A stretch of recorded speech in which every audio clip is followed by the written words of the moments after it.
মোৰ এনেকুৱা লাগে যেন আমাৰ জীৱনৰ সুখ দুখবোৰ নিৰ্ভৰ কৰে আমাৰ পৰিয়ালৰ ওপৰত আৰু আমাৰ ওচৰত থকা মানুহ কেইগৰাকীমানৰ ওপৰত।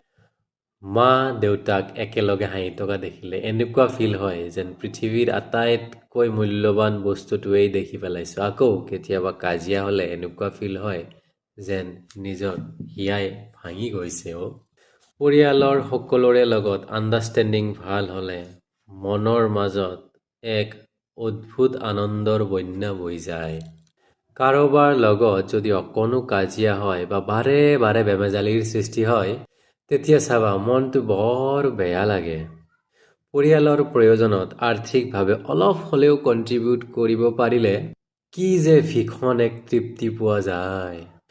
পৰিয়ালৰ প্ৰয়োজনত ওচৰত থাকিব নোৱাৰিলে বুকুৰ মাজত এক গভীৰ বেদনাৰ সৃষ্টি হয়।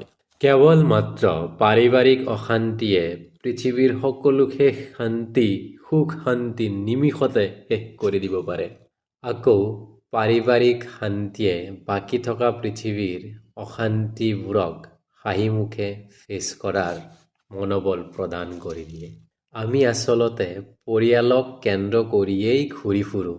আমি ভালে থকা বেয়া থকা এই সকলোৰে আগত আগুৱাই ৰখা উচিত আমি আমাৰ পৰিয়ালক। আমাৰ ঘৰৰ সকলোৱে সুস্থ হৈ থাকক, কুশলে থাকক, সুখত থাকক। ইয়াতকৈ বেছিনো আমাক লাগে কি?